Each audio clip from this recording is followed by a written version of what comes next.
और मैं नववर्ष की भी शुभकामनाएं देता हूं। वर्ष 2025 सबके लिए मंगलमय हो। अभी अभी संक्रांति का त्योहार भी मनाए हैं, भगवान सूर्य की उपासना का त्योहार। तो भगवान सूर्य से भी प्रार्थना है कि उनका भी आशीर्वाद हम सब लोगों के ऊपर बना रहे। और आज 170 करोड़ रुपए के विकास कामों का लोकार्पण और भूमि पूजन किए हैं। इसमें 62 करोड़ रुपए का लोकार्पण कार्य है, कुल 91 कार्य, और 105 करोड़ रुपए का 36 काम का भूमि पूजन किए हैं। मैं पूरे शक्ति जिला वासियों को बहुत बहुत बधाई और शुभकामनाएं देता हूं।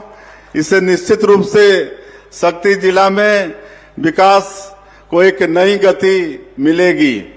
और मुझे स्मरण हो रहा है कि जब भगवान राम अयोध्या के भव्य मंदिर में विराजे, उस समय हम शिवरी नारायण में थे।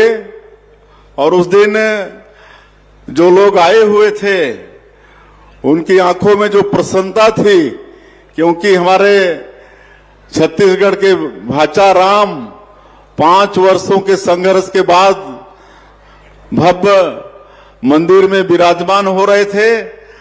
तो उस दिन का वो दृश्य देखकर उसको हम कभी शायद जीवन में भूल नहीं पाएंगे।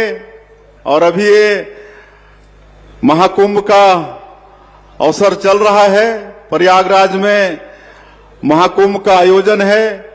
144 साल बाद ऐसा संजोग बना है। तो मेरा आग्रह होगा कि आप सभी लोग भी इस महाकुंभ में जाएं और उस पुण्य के भागी बने। छत्तीसगढ़ सरकार वहां पूरी तैयारी की है। 4.5 एकड़ हम लोग यूपी सरकार से, वहां के मुख्यमंत्री से निवेदन किए थे जमीन देने के लिए, और 4.5 एकड़ में उन्होंने हम लोगों को अपना पंडाल खड़ा करने के लिए दी है।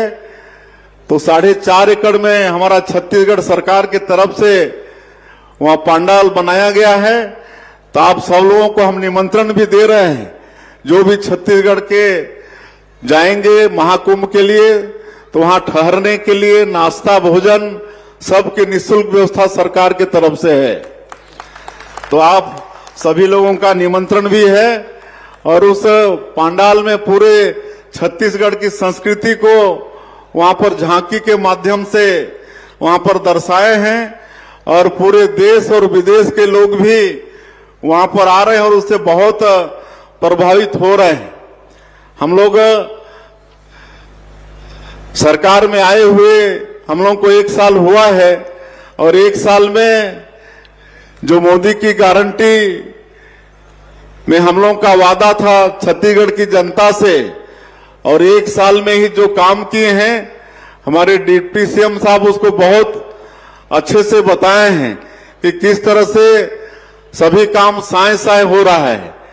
आज 18 लाख गरीब लोग पिछली सरकार में प्रधानमंत्री आवास से वंचित हो गए थे।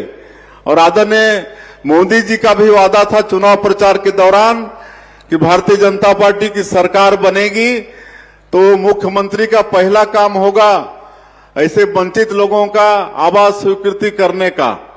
और आप सबको मालूम है 13 दिसंबर 2023 को हमारी सरकार शपथ ली, और अगले ही दिन 14 दिसंबर को पहला कैबिनेट में ही 18 लाख प्रधानमंत्री आवास की स्वीकृति दे दिए। और उसका जो राज्यांश की व्यवस्था होती है वो कर लिए।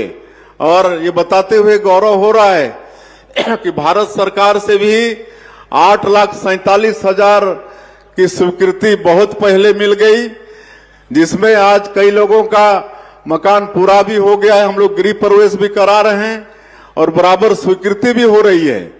अभी 1 सप्ताह पहले हमारे देश के पंचायत एवं ग्रामीण विकास मंत्री आदरणीय शिवराज सिंह चौहान वो छत्तीसगढ़ आए थे। दुर्ग के नगपुरा में उनका कार्यक्रम हुआ था और 3,88,000 प्रधानमंत्री आवास फिर देके गए हैं। ये मार्च तक का कोटा है, मार्च 2025 तक का कोटा है। और फिर आश्वस्त किए हैं कि अप्रैल महीना में जैसे ही अगला वित्तीय वर्ष शुरू होगा, अप्रैल महीना में फिर 3 लाख से ज्यादा प्रधानमंत्री आवास की स्वीकृति वो दे देंगे। तो आप सोच सकते हैं कि 18 लाख से भी ज्यादा लोगों को हम लोग प्रधानमंत्री आवास का लाभ दे पाएंगे। और एक बात मैं बताना चाहता हूं, अभी प्रधानमंत्री आवास 2024 प्लस इसका सर्वे काम शुरू हो गया है। जो भी SCCC 2011 और आवास प्लस इनका तो सब पूरा हो जाएगा, लेकिन इसके बाद भी कई लोगों को मकान की आवश्यकता होगी। किसी परिवार में बेटे की शादी हो गई होगी, नई बहू आ गई होगी, तो उनको भी नया मकान चाहिए।